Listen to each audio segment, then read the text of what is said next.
আলহামদুলিল্লাহ, বাংলাদেশে যদি কেউ এলেমে আমলে তাকওয়ায় সর্বদিকে গুণান্বিত এবং সুন্দর পরিবেশে চমৎকার কোনো মাদ্রাসা দেখতে চায়, সে যেন ফেনী জামিয়া রশিদিয়া একবার যায়। তাইলে সে টের পাবে মাদ্রাসা কত সুন্দর হয়, বাহ্যিকটাও কেমন সুন্দর, আভ্যন্তরীণটাও কেমন সুন্দর। ফুলের সৌন্দর্য যেমন দেখবে, আখলাকের সৌন্দর্যও তেমন। চমৎকার ফুল গাছপালা যেভাবে আকর্ষণ করবে, মাগরিবের নামাজের আগে হাজার হাজার ছাত্র হাজার হাজার, শত শত না, কমপক্ষে 6 থেকে 6,500 ছাত্র হযরতের মাদ্রাসা। 6-6,500 ছাত্র মাগরিবের নামাজের আগে ধারাবাহিক কাঁদতে থাকে, আল্লাহর কাছে রোনাজারি করতে থাকে।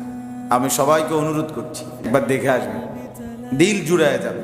ইনি পরিবেশ, ইনি মাহৌল, আল্লাহ তাআলা আমাদেরকে তৌফিক দান করে। হযরত দামাত বারাকাতুহুম পাকিস্তানের বিশ্ববিখ্যাত বুজুর্গ, একসময় যিনি পাকিস্তানের মুফতি আজম ছিলেন, সারা পাকিস্তানের, হযরত মাওলানা মুফতি রশিদ আহমদ লুধিয়ানভি রাহমাতুল্লাহ আলাইহি, বিশ্ববিখ্যাত ফতুয়ার কিতাব আহসানুল ফতোয়া যিনি লিখছেন, এই ওনার খলিফা।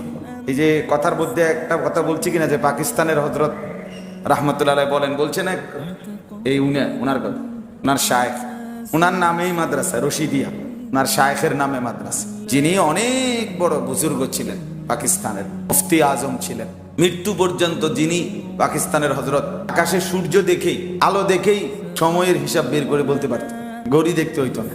অনেক বড় মুফতি, আলেম, সারা বিশ্বখ্যাত বুজুর্গ ছিলেন।